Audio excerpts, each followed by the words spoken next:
What's up, ladies and gentlemen? Welcome to the MSP Water Cooler. I am your host, Jonathan Schofield. My friends call me Scofie, and we are joined today by none other than our illustrious co-host, Jeffrey Newton, and special guest, Captain Powell, Captain Brad Powell, co-founder of Threat Captain. I'm going to give you a second to introduce yourself in a little more detail here momentarily, but if this is your first MSP Water Cooler, welcome. We are so glad that you're here. If you're watching this live on LinkedIn or the recording back on YouTube later, who is this for? Maybe you don't know what this is. You just stumbled into this as you were scrolling. If you are an IT business owner, an MSP revenue leader, you're responsible for the next dollar in your IT business, whether it be from a sales, business development, possibly growth, marketing capacity. This is for you. And this is not some big planned presentation we've got. There's no slides here today. What you have are three incredibly passionate sales professionals in the IT services industry at your disposal. We are here to serve you. So this is how it works. This is the format, okay? We've got a queue of a couple of questions we're going to tackle today, but we would love to hear from you, the viewer, if you're watching this right now. Ask us your sales, business development, growth questions in your IT services business. And there's two ways you can do that. Number one, you can drop a comment on LinkedIn with your question. It could be a sales scenario related to a deal you're working right now, an objection you recently heard from a prospect, how you're spending dollars in your business related to sales or growth or whatever it might be. There's a numerous number of things you could ask us about. That's option number one. Option number two, for the brave, and we prefer this if you are brave, Sam Disraeli, our producer, we love you, Sam. Thanks for being in the wings here. He's dropped a comment in the LinkedIn chat with the StreamYard studio link. Follow that link, turn on your webcam, make sure your mic is working. We're going to drag your butt on screen, give you about a minute and change to ask us your question, just like a radio show, and we'll kick you out. And then these gentlemen and myself will wrestle with the scenario you have. We'll have a little fun while we do it. And so that is the format for today. Brad, Captain Your Revenue, here you are. Say hi to our viewers. Introduce yourself. What do we need to know about Captain Powell? Well, gosh, it's a pleasure to be with you guys, Jeffrey and Scofie. Thank you for bringing me on the water cooler, MSP water cooler. I keep thinking of water. Every time I think of this, I think of water boy. That's kind of my age, I guess, speaking a little bit. But my name is Brad Powell. I'm one of the co-founders at Threat Captain. I'm holding down the CRO role. I wake up every day obsessed with one thing, and that's building revenue engines for MSPs. And I genuinely believe that I was created to wake up every day to think about this, not only to think about other people's business, but really building something meaningful of my own. And so what I've learned is, man, MSPs don't have a cybersecurity challenge. Really what they have is a conversation problem. And because cybersecurity isn't failing, they build great moats. They build great defenses around their clients' networks. But it's just how it's communicated on the front lines. And so that's why we built Threat Captain, to fix that. And really, ultimately, it comes down to two words: how cybersecurity is told and sold. And so I'm pumped to be here with you guys, and I respect you both. And thank you so much. I mean, I appreciate you sharing that. You are a natural fit for this live stream, and it's a little embarrassing that it's taken us this long to get your ass on here. I mean, when you talk about waking up every morning and thinking about building revenue engines for MSPs, Jeffrey, I know you very, very well. You lived this, you breathed it in the trenches yourself, and now you work shoulder to shoulder with MSPs today, helping them solve this very problem, myself as well. So I cannot think of three more passionate people about this particular scenario. So thanks for being here, Brad. We're going to have some fun. We're going to roll for about 25, 30 minutes. Unless we get so flooded with questions, we have to go a little bit longer, which would be an amazing problem to have. We've blocked off the hour. We probably won't use it. I say that. We almost always use the whole hour, but we'll see. Yeah. I see some folks in the comments. Rob, I see you there. Welcome back, Rob, longtime OG. Would love to get you on screen. Turn that webcam on, Rob. Don't be shy. Keegan, good to see you. Some OGs on the Threat Captain side. Good to see you here. Jeff is going to kick us off with our first question of the day. Okay. Jeff Sumner, I know you're listening. I know you're also dealing with invoice stuff while you're listening. You were kind enough to prime the pump with our first question. So, Sam, bring on our first question of the day. All right. Jeff Sumner, the CEO and founder of Tech Guides, MSP business owner who's doing great things for his customers. He asks, when you talk with BDR companies, part of their sales tactic is to tell you that you're not spending enough on marketing. And then they throw out an astronomical number that you should be spending. What's a realistic marketing spend? That's a big question to wrap our heads around. Brad, take a first crack at this. Throw it out there. Let's get the clay on the middle of the pottery wheel and shape this a little bit. What's your first gut reaction to Jeff's question here? My first gut reaction is, as the CRO role, I want to look at all avenues of, marketing spend. How does that attribute to more leads? How does that attribute to more growth and qualified leads for my BDRs or our BDRs that we're building?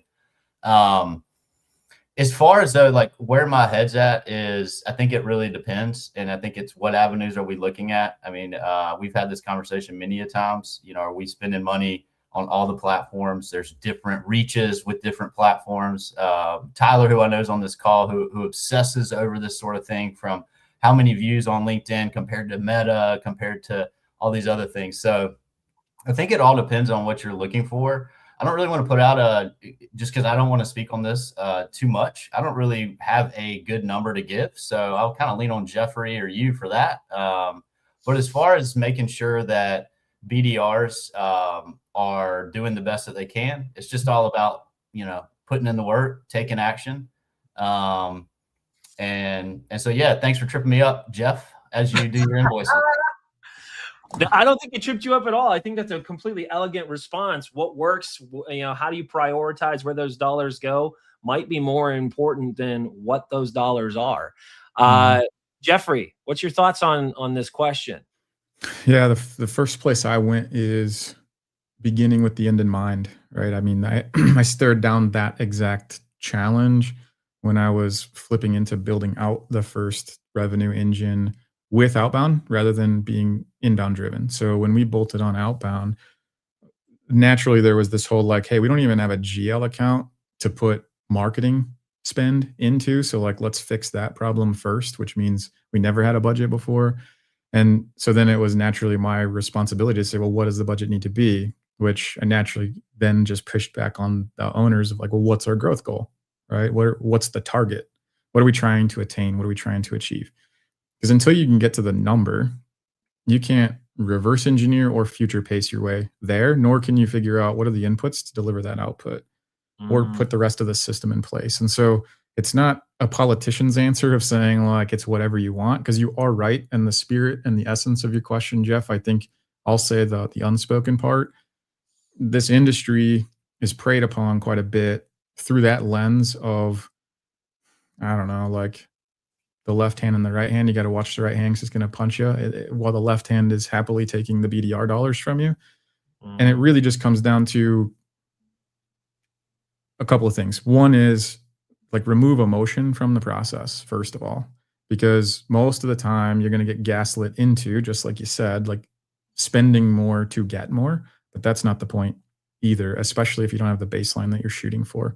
And so you end up in this binary reality, which isn't true. It's gray, where you aren't doing outbound, so you start doing outbound. Well, naturally, then you're just going to select which one fits my budget.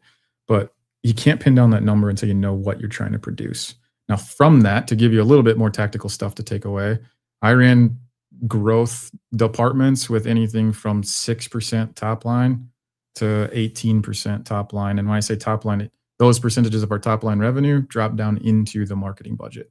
And then from that was allocated towards a bunch of different things.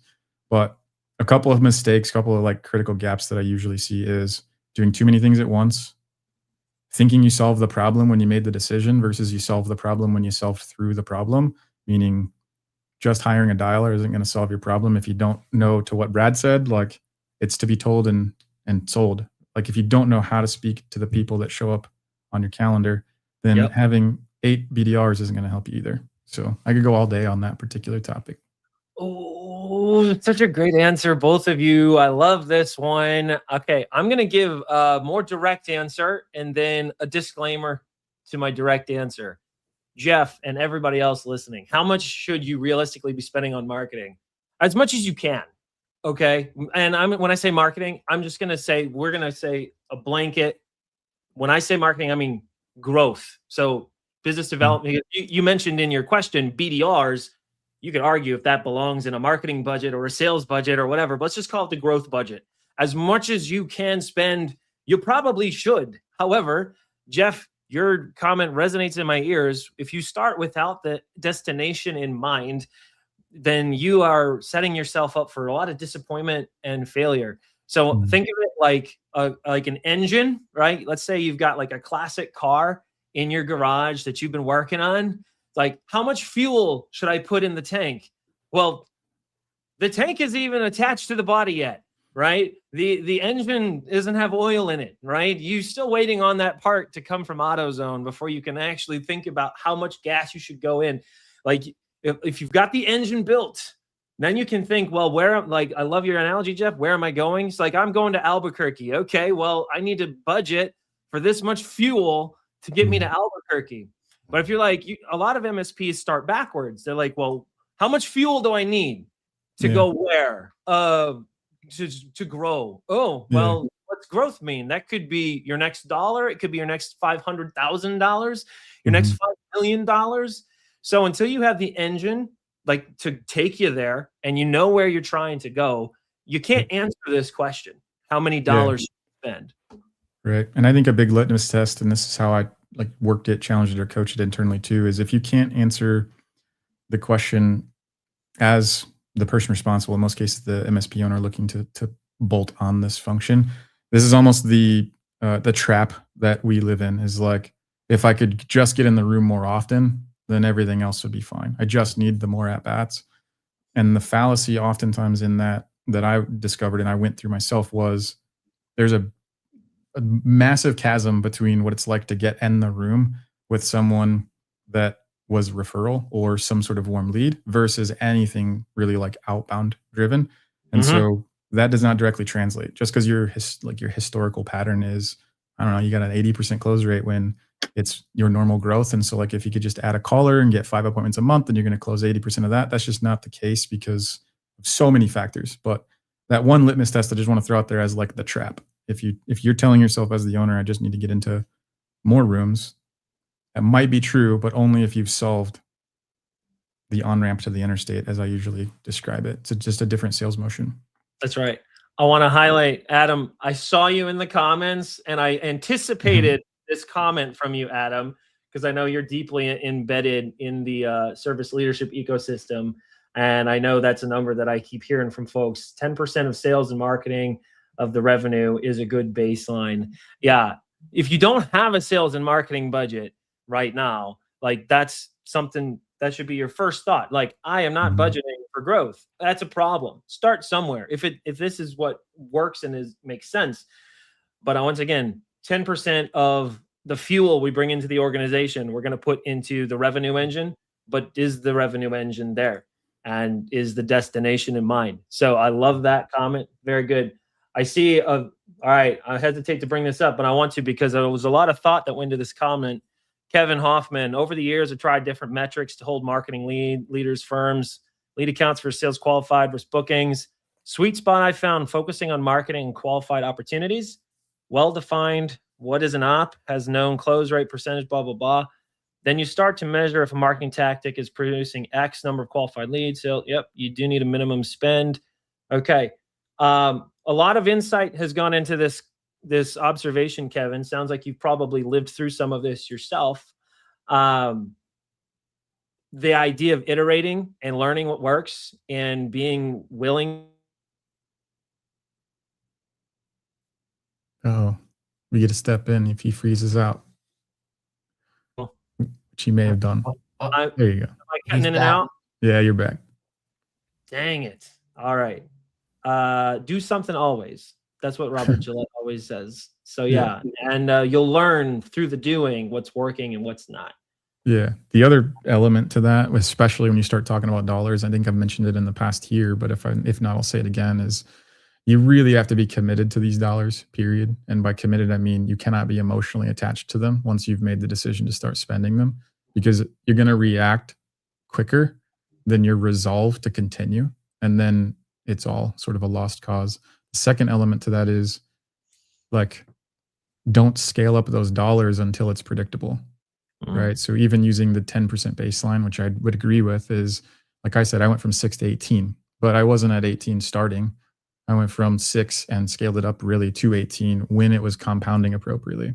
So that's the other maybe like word of wisdom I'd throw at that.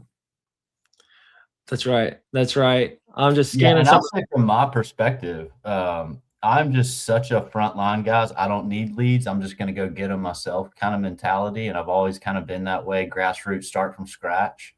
But what I've been able to do is surround myself with really smart people that know how to implement the specific budgets, the specific pricing, and whatever we need to do, the messaging, SEO, etc. So that while you're in the trenches trying to build the revenue up, you're able to go have the conversations that you need to have. You're able to shift and change your messaging on the front lines while you have someone on the backside that's smart, or if, like Jeffrey, like you said, you've had a lot of experience here, where then those leads start coming in. And then that's when sales and marketing really begins to become such a really cool thing. I love the branding side and the creative side of marketing. Yeah. And then I love inbound leads. And so I know, I always have, as a business owner, I've always played to my strengths, and then surrounding myself with really good people to help the things that I'm maybe not as passionate about, or that, I know need to happen, and there's smarter people that can take care of it and take it down. Super well said. The one word that you used I don't want to go overlooked or misplaced, especially in a sales and marketing discussion, is messaging. Messaging is so much more important than the rest of the shit that no one talks about. Yes. So until you nail messaging and positioning, then you don't need to worry about the other stuff that you're getting thrown at. And then the second illustration I used to always use was, are you treating your growth engine like a slot machine or like a vending machine? And the difference is, the market, to the first question, was like, throw more money in. Okay. Into what? The slot machine, and just hope that because the odds increased, or the volume of the odds stayed the same. You're just spending more dopamine, less serotonin, but you're still spending more, right? It's much different than a vending machine, where when I put $1.50 in and I push A3, I get Skittles out. That's where you start pouring all of the freaking dollar bills into the vending machine. That's the question. Dude, that is gold. I'm stealing that, Jeffrey. Gold. Is that original with you? Where did? Oh my gosh! I will credit you, just like I credit our boy Robert Gillette on the one that I say all the time. That's I'm stealing that. That's oh my gosh! Thing, right? So yeah, I mean, I've heard it articulated this way: random acts of marketing, right? And that's the slot machine mentality. Yeah. And a lot of and let's just give IT business owners a little credit here. There's reasons why they chuck dollars at the slot machine and commit random acts of marketing. It's because you've built something. You've got a something here, and something has to happen to take it from here, to take it to there. And you get all of these competing voices in your head saying, well, you need SEO, you need digital advertising, you need pay-per-click, you need ClickFunnels, you need an email campaign, you need a newsletter, you need to go and get involved in your local chamber. And they're like, I'm one guy, or 5 guys, or 12 guys, even 50 guys. And that becomes a daunting prospect to do all of those random acts of marketing. And you throw mashed potatoes against the wall, you throw revenue into the slot machine, and you're hoping for it to come up in your favor. And it's such a recipe for disappointment. I know there's people on this call who have been burned and have felt the hurt of like walking away from the revenue snake oil casino and like empty pockets, and they're just like, oh, like Sam here. Sam, I know you. First to tell you too, hope is an incredibly powerful drug. Oh yeah, isn't it? And it's not a great strategy. No.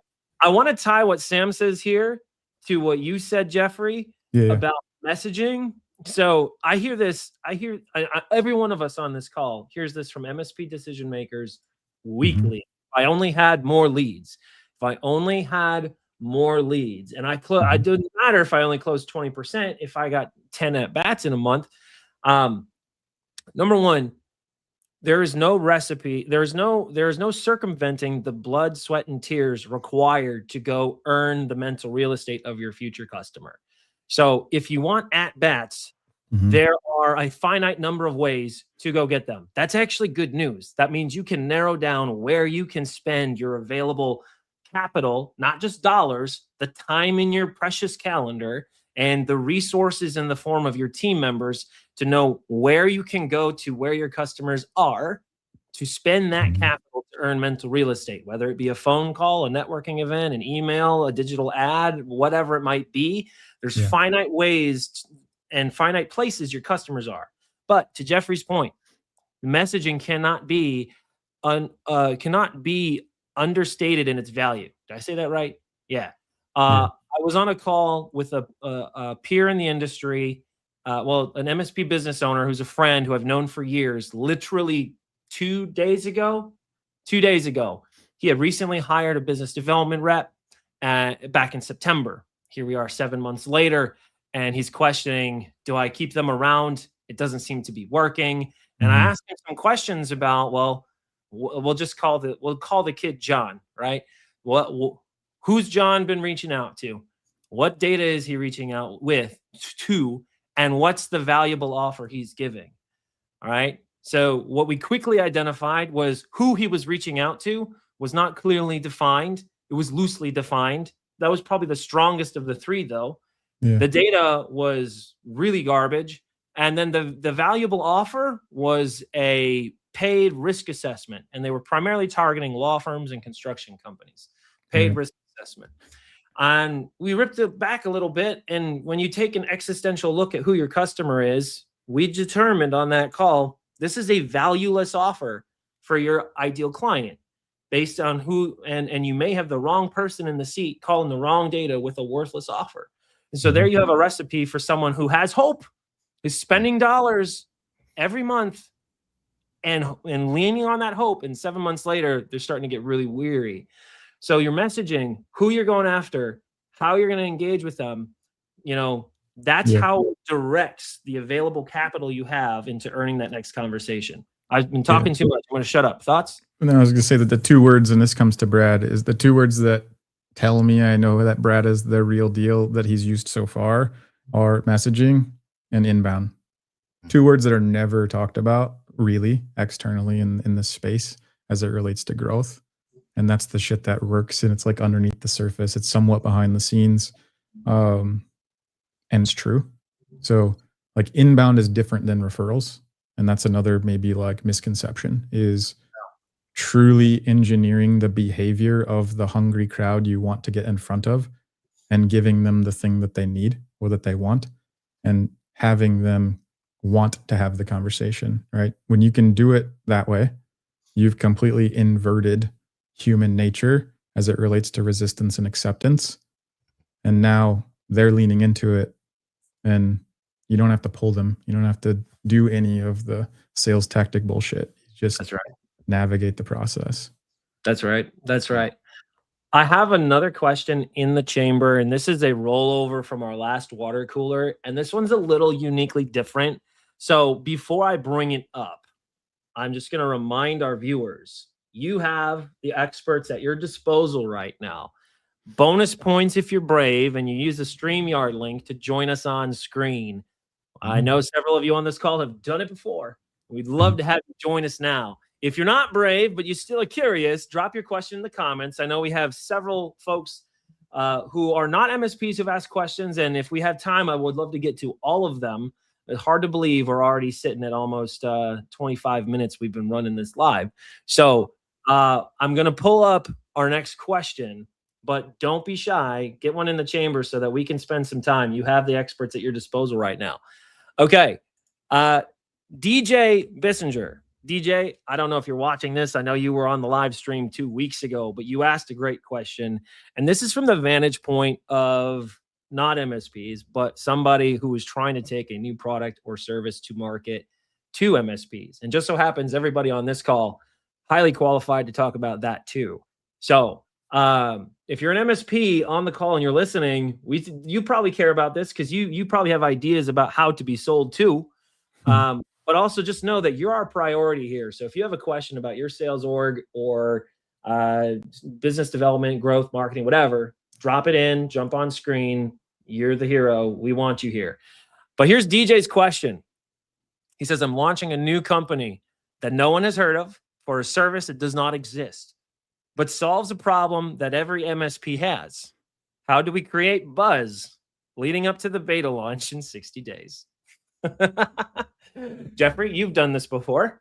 I know for a fact, Brad, you've done this twice at least.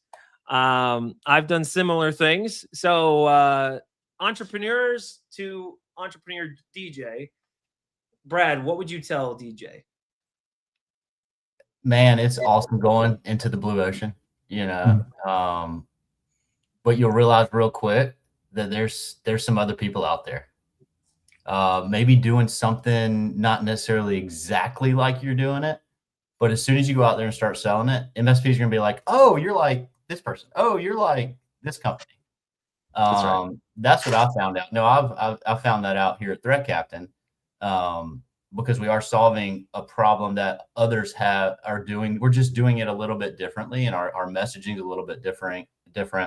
But there are some similarities in certain ways. But at Hook Security, man, we were competing against 15 different security awareness training companies at trade shows, right? That's right. And I'll proudly say that I'm friends with every single one of those founders, and we all did something a little bit unique that could allow the MSP to say, oh, well, that's a great fit for me, or that's a great fit for me, or I like this group, or I like that group, whatever it may be, whatever reason they buy. But you really have to just, you have to differentiate yourself and your messaging in a way that they're going to say, oh, yeah, I want to learn more. And I think it's getting inside the managed service provider's head. Because as vendors, we're stuck in our head building technology. Now they understand the technology, but we're building a different type of business. And so really understanding their business, understanding how you really are solving the things that they need. And if it is that unique, because I mean, Jeffrey, Scopey, you guys will back me up. I mean, every MSP I talk to every day, we talk to many. They've gone through the ups and downs. They've gone through the war stories of this bad vendor, this great vendor. So they have all these different stories and these preconceived perceptions of who you might or might not be, especially coming new into the market.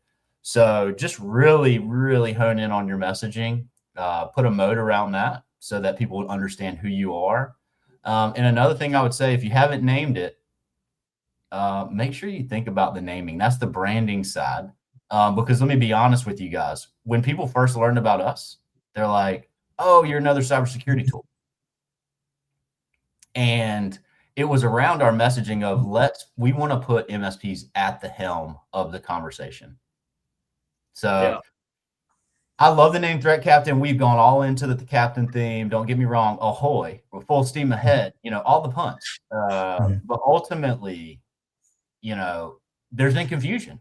And so that has been a challenge for our team and my co-founder, Abinah, to really get around that. We're not changing our name. Yeah. So those are just kind of things that I think about when you ask that question. But get out there, start making calls, get on the phone, talk to these MSPs, because I'll tell you what, they want to help. And they're some of the best to go to advice and just be honest with them. Hey, look, I want to build something that's valuable. I wake up every day as a founder and it's hard doing this. You're a business owner. It's hard doing what you do. So let's help me build this. Right. And take that constructive feedback to heart, and put aside your ego, right? Put aside your ego in this time, because be confident, but just be willing to take constructive feedback to get things rocking and rolling. Deep insight there. And I know that's coming from the heart because Brad's living this actively right now as Threat Captain is doing incredible things for their partners and making some significant waves in the space, doing something uniquely different. And it's very exciting to see it develop and grow. But all of the stuff that you're talking about, DJ, all three of us on this call actively live this and have lived it. And so now, Jeffrey, I want to hear your take on this. Yeah, a lot of things were spiraling up as Brad was talking. And one of the things that really was screaming loudest in my head was easy buy, easy sell. And that's where we get it wrong as MSPs or as vendors. Like, are you even easy to buy from, first of all, right? And be honest about that. I can think of countless vendors when I was an MSP where I wanted to do anything, including claw my eyeballs out versus go through their stupid sales process, right? It was like completely disrespectful to force me to go through your sales process in many ways. So if you don't even acknowledge that the buying process is the only process that truly matters, then stop trying until you focus on that. So you got to be easy to buy if you want to be easy to sell. That's the first thing. I'm really glad Brad hit the ego piece. That is also true, and which is the spirit of why the buying process matters most. It's about them. To go a little more tactical on what does it mean to be about them, then let's just talk human nature also. Groups of people as well as individuals they are predisposed to agree on problems, and they are predisposed to argue about solutions. In other words, how to solve that problem. And so when it comes to marketing, messaging, positioning, and entering that market within 60 days and having a full pipe, it's going to be talking about and evangelizing and agitating the problems that you are a perfect fit for, but it's not that you're the perfect fit. MSPs screw this up all the time too, because we enter sales conversations as education conversations, and it's a totally different message with a totally different outcome. And so what you end up with is, in that scenario, you almost remove all of the pressure, all the urgency, all of everything that would convert them. And sales is nothing more than the transfer of conviction.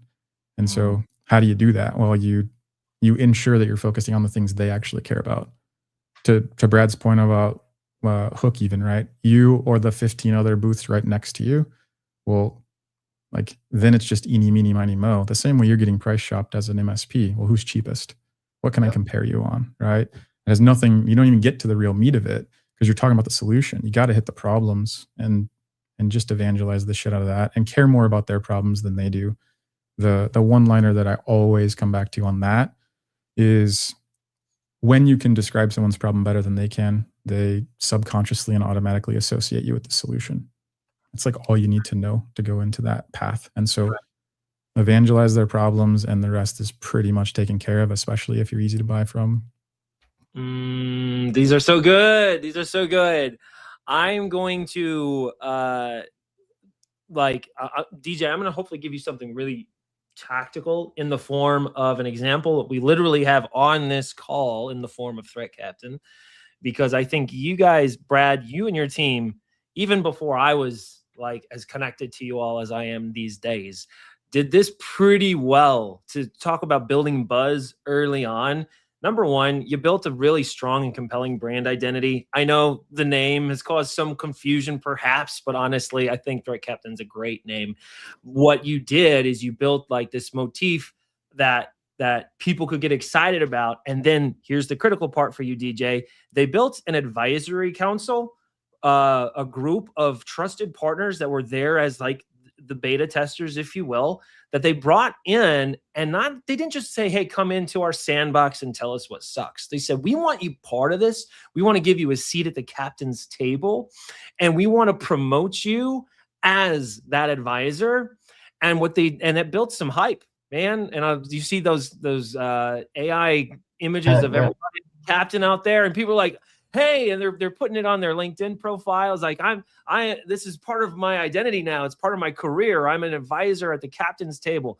And it not only is just doing a beta an incredibly good and important part of the go-to-market process, but it is that incubator where you get to get real-time feedback and get your first evangelists who are going to like at literally little to no cost be the ones who evangelize the first versions of your product in those first 30, 60, 90 days. So there's so much benefit to doing a beta, but how you launch it, how you promote it, how you promote your partners who step in to be the betas of your product, I think is an opportunity that a lot of people don't capitalize on.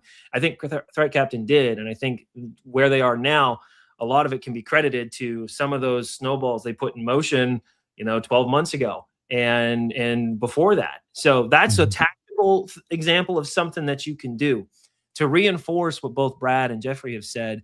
I'd also say, when you say that you're launching a new company that no one has heard of for a service that does not exist, Brad, you kind of challenged that a little bit. You're like, I know you think you're stepping into a blue ocean, but the moment you raise your head up, there's going to be people competing for those precious budget dollars.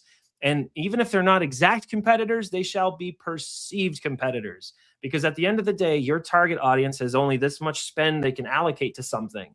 And wherever the pressure point is in their world that you address, that pressure point has to be great enough, and you have to be the one they associate with the solution to that pressure, just like Jeffrey said, for them to fork over that precious budget to you. So it's a good caution that's coming from Brad. He's like, I know you think it's all that special, and maybe it is. I'm sure to you it is, but one of your challenges in the messaging that Jeffrey was talking about is that you do need to be able to communicate clearly to your partner. Here's how I make you money. Here's how I save you time.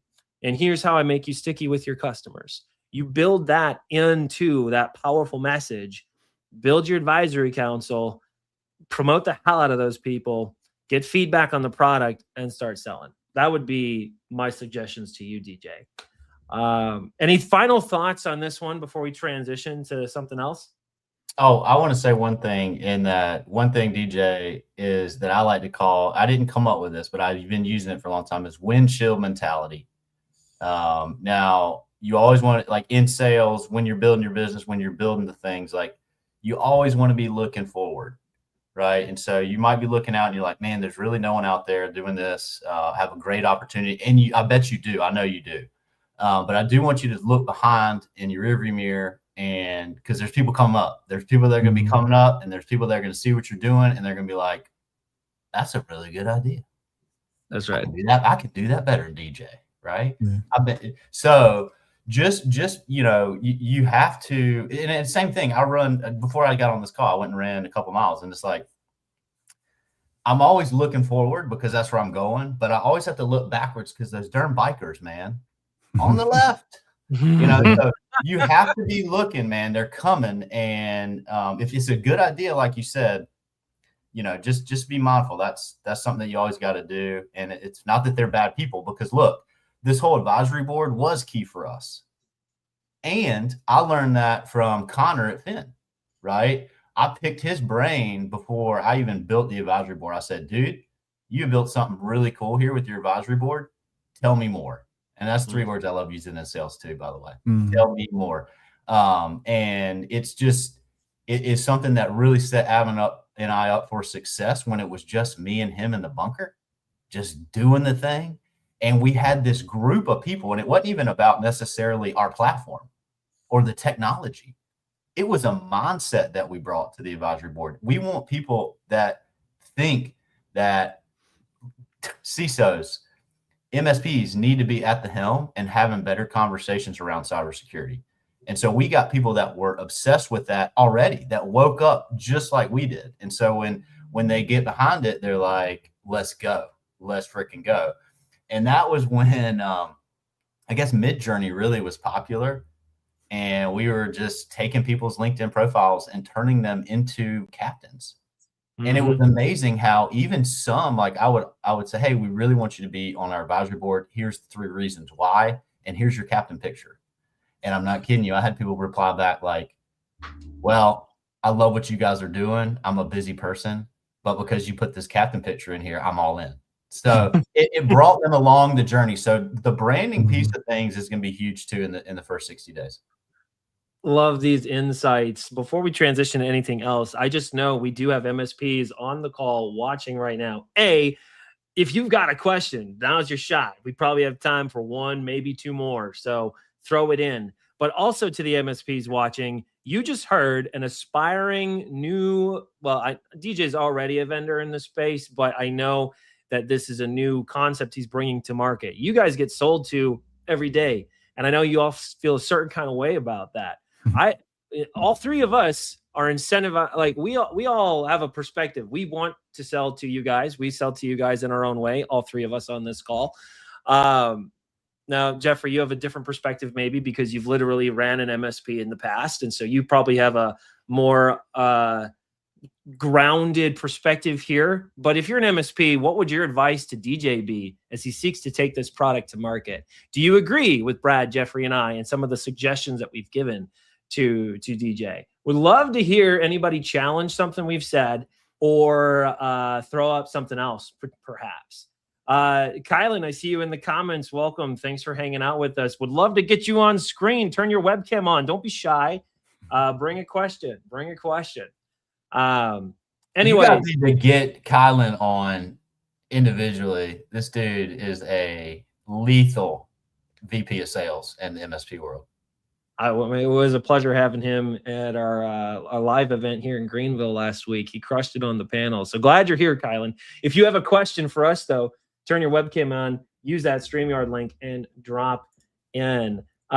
Hearing no comments on DJ's scenario from our viewers, I do want to bring up one of Jared's questions. And Jared, you peppered a few in here, but I thought the first one I saw, let me go find it.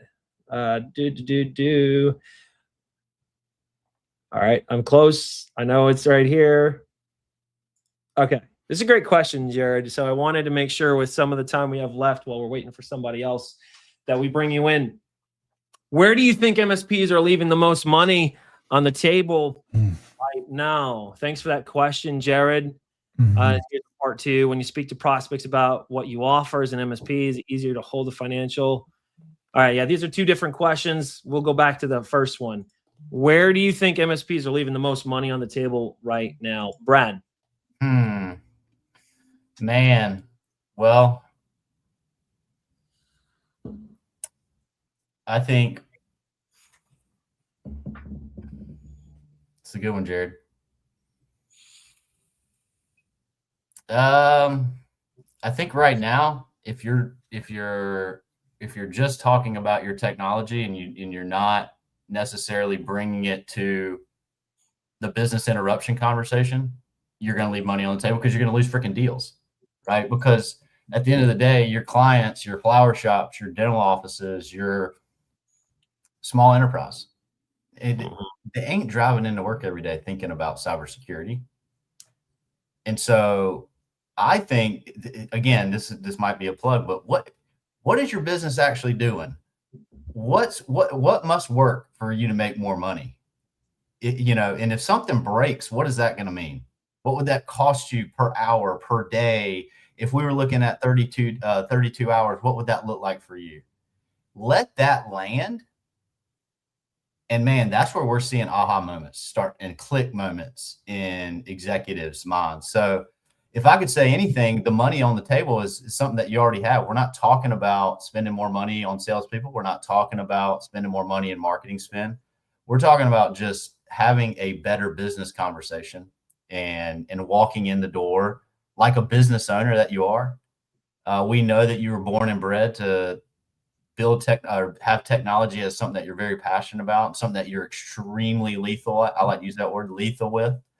But use your business sense to go lead that conversation in a way that's going to land and resonate with your clients, so that you're not leaving money on the table, and you're not leaving money on the table when a lead comes in. If that may be, like Jeffrey was saying, a referral and inbound, completely different lead. So understanding what that looks like and just being able to have that conversation and not nerd talk on it or talk over their head and just listen. Those are, man, it's the heart to heart stuff where you're leaving money on the table. If you aren't leading with your heart and you aren't trying to get to the heart of your buyer or your current client, you're leaving freaking money on the table.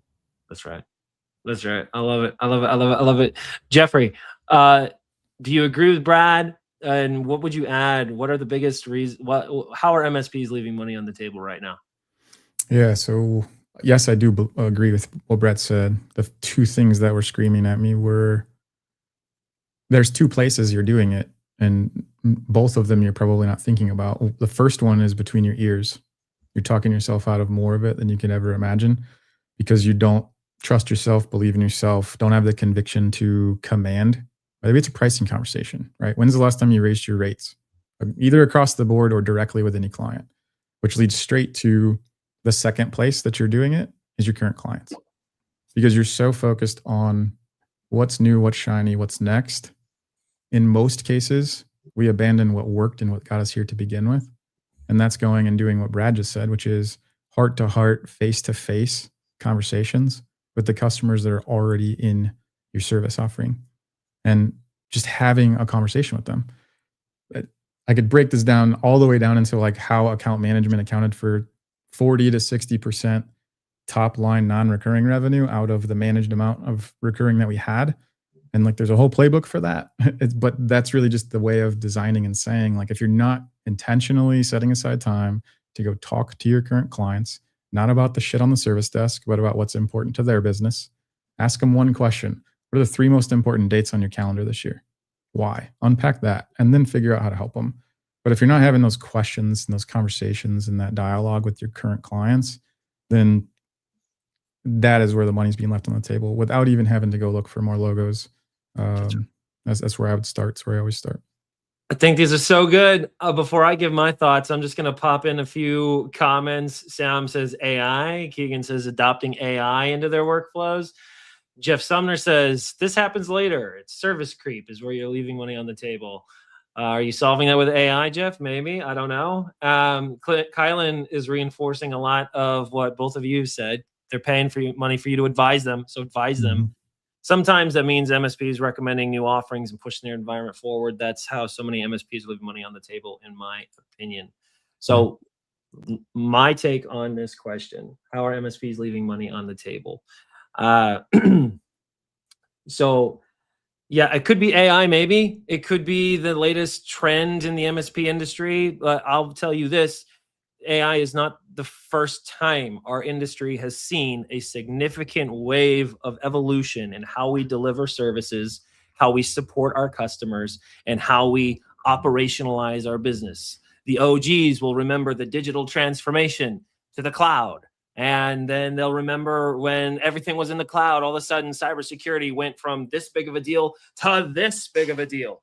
And then compliance frameworks came in and regulatory bodies came in, and now compliance is a big thing. And AI, in my perspective, is just the latest wave. And I'm not trying to minimize the impact of it. It's a big wave.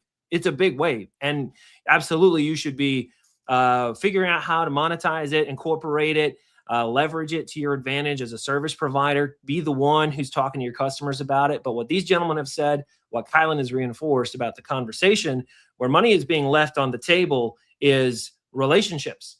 If I had a nickel for every time I heard an MSP talk about their favorite client as somebody who pays their bills and I never hear from them. And they're like, the invoice gets paid every month and there's never any tickets and I never hear from them. They're my favorite client.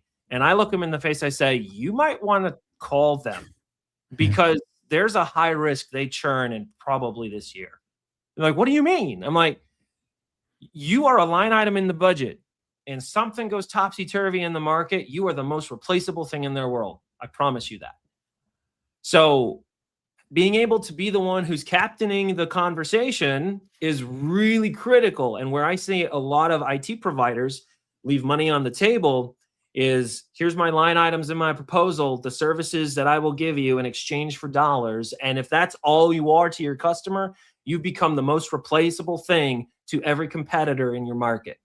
And the one who's going to take your customer is the one who listens, is the one who talks, and the one who commands a conversation. So level up your sales, because that's where it's going to all come down to. All right, folks, we are out of time. We're out of time. Any final thoughts or comments, gentlemen, before we wrap up? I'll say one last thing. This has been awesome, guys. And I think it's so cool that you guys have put this together. Like I said, mad respect for both of you guys and just the journeys that you guys are on. I was watching a YouTube short video, and, thinking about, we're all buyers. We're all buying stuff. And it was a video of a family buying McDonald's, right? Back in like the 80s, 90s, whatever. I can't even remember. Was it something in that time period? And the dad pulls out a $10 bill and $1 bill. $11, got his whole family what he wanted. And then it showed a guy driving up to McDonald's today in the drive-thru, ordered the exact same thing, $32. So people are, I love what Colin was saying of just like, this is the same thing that the guys, the girls that you're talking to, the owners, I mean, you need to go in and say, look, the risk is higher. We got to spend more money. We got to show them with the right ways, how to spend the money in the right ways. But ultimately, that was the video that I saw. I don't know if it means anything. Maybe you guys will go check it out. But it really, it kind of gave me a little bit of chills of just thinking like, man, things change and things get more expensive. So go have those conversations with your clients to make more money. The crazy thing is about that video that he still bought the meal. He did. He still bought it. So, and some of you on this call feel like my customer won't go for that. My customer won't buy the burger. They won't buy the combo meal from me. It was like they're buying it now somehow, some way. They're just not buying it from you.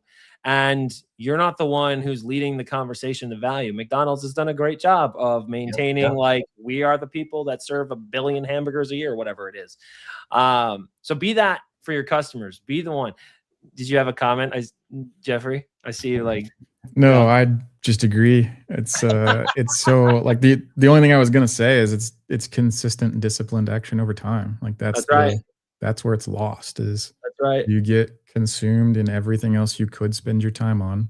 That's and right. You don't spend your time intentionally in the growth area, and then you allow yourself to be manipulated by the environment that tells you it's your fault after you spent the money to do it. Just don't settle for that shit, That's right. So good. Yeah. Brad, we are so thrilled that you joined us as our special guest on episode 7 of season 2 of the MSP Water Cooler. How should folks get a hold of you? Let me back up. Who should get a hold of you? How should they get a hold of you? If you're an MSP looking to grow and you have the right mindset, we want to talk to you. And you can find me at threatcaptain.com. My email is brad@threatcaptain.com. And reach out to our team. We wake up hungry to fight for you guys and help you grow. So give us a buzz, and we'll take this ship out to sea. All right. Thanks, everybody, for being here. We'll see you in 2 weeks on episode 8 of the MSP Water Cooler. And we do have a special guest lined up, but you'll have to wait to see who that is because they're not in front of my face right now. I don't want to tell you the wrong thing. All right. We'll see you on the next one. See ya.